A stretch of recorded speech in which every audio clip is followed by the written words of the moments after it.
This is a country that is in the advanced stages of demographic collapse. And this is going to be the final decade that China can exist as a modern industrialized nation state, because it simply isn't going to have the people to even try.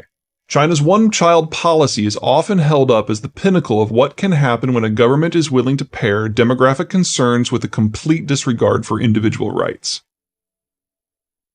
In a few short years, strict enforcement slashed the birth rate, preventing an estimated 200 million to 400 million births and heading off the overpopulation problem that policymakers so feared.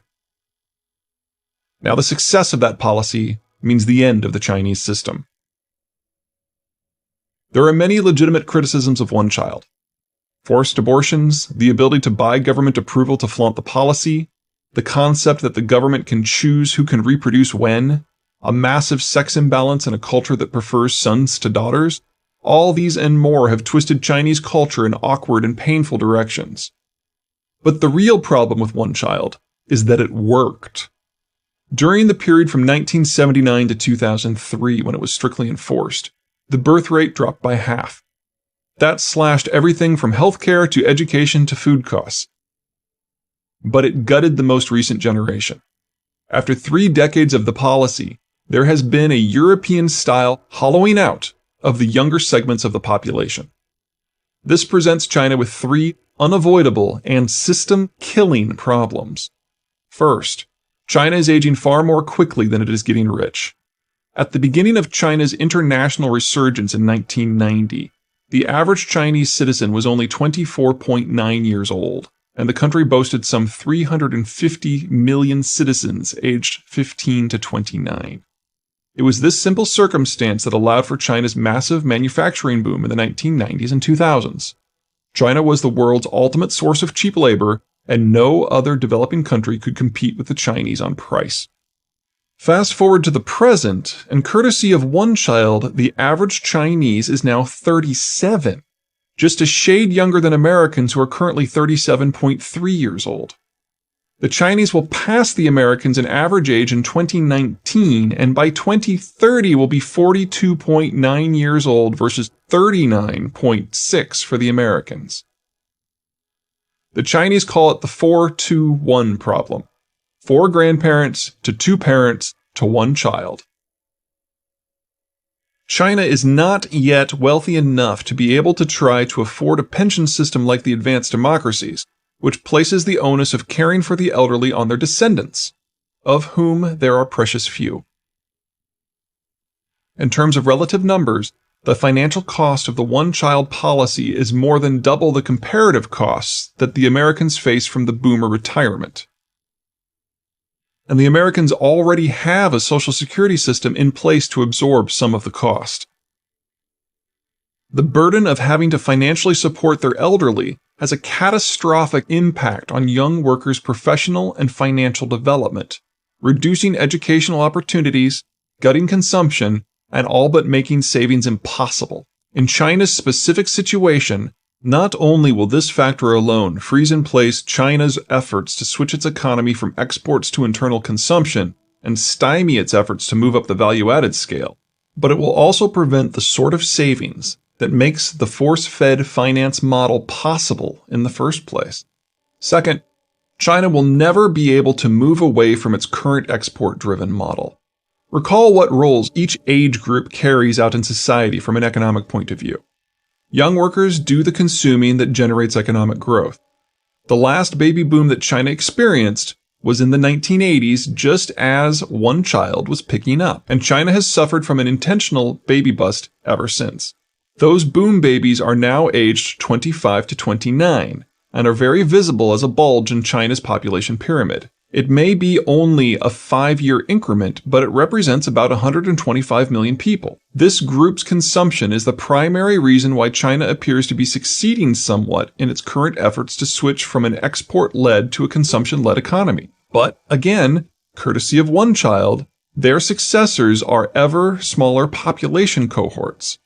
So congratulations are due to China for having impressive consumption growth in recent years. But that consumption growth has never beat out investment and loan-driven activity and is now nearly played out. Third, So too is the Chinese development model. Simple aging has already reduced China's pool of young, mobile workers by over 40 million during the last decade. And because of the baby bust, that decline is about to accelerate greatly. Put simply, China has run out of surplus labor. Its presence on the low-cost side of global manufacturing has run its course. This is already reflected in Chinese labor costs, which have sextupled since 2002. Looking forward just 25 years, China faces a far darker financial future than Europe and a far darker demographic future than Japan. I normally caution people I speak with about drawing forward linear trends. For example, the idea that China, or before it the Soviet Union or Japan, will soon rule the world. But demography is different. Young workers simply do not magically appear. They have to be born and raised. It takes 20 years to grow a 20-year-old. Well, 20 years and 9 months if you want to be exact. Changing a demography requires a broad-scale shifting of cultural and economic trends, and then holding the change for decades. Simply abolishing one child is only one step of the process. China would then need to encourage the young workers who are crammed into apartment housing to produce multiple children while still working and taking care of their parents and grandparents. It would have to build out an entirely new series of social services in health and childcare, whose absence provided the spare capital that helped make China's manufacturing boom possible. Even if we assume that China can pull this off, and an immediate abolition of the one-child policy leads to an immediate doubling of birth rates, which would be unprecedented in human history, it would still be 2 decades before China would begin to benefit from an expansion of the labor pool in any significant manner. That's 2 decades during which the rest of the Chinese population would still be aging toward retirement.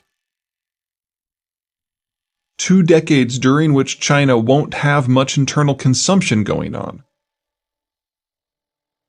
2 decades during which the low-cost, export-led model would still not work.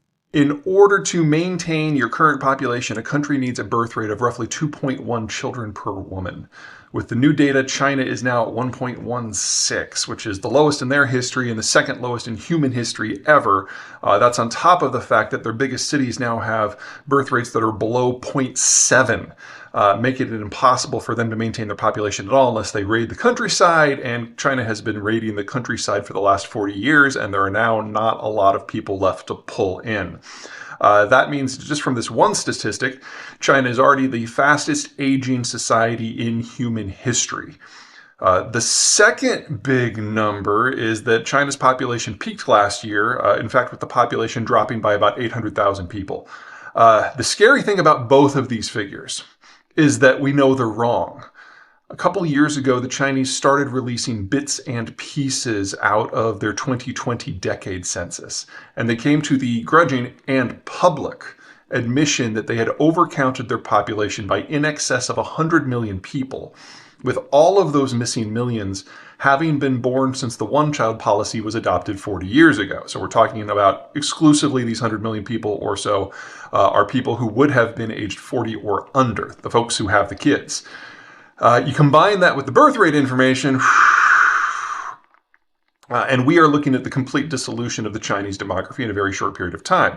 Because if you're losing a lot of people, or you've never had a lot of people under age 40, that suggests that the ability of the Chinese system to maintain a workforce and a tax base is dissolving before our eyes. And we've never seen a system anytime in history that's been able to make it through this sort of transition without a massive, massive, massive change in the political and economic environment. And the possible changes the Chinese are about to experience are not what I would consider things that will make this work better. The problem is that the Chinese model, economic model, is completely dependent upon globalization and internationalization. This is a country that imports 75 to 80% of their oil. This is the world's largest importer of food. This is a country whose oil comes primarily from the Persian Gulf, which is no longer being patrolled by anyone with a navy. And this is a country whose economic model is utterly dependent upon the ability to import raw materials and tech and then export semi-finished and finished goods to other markets that are in a different hemisphere for the most part.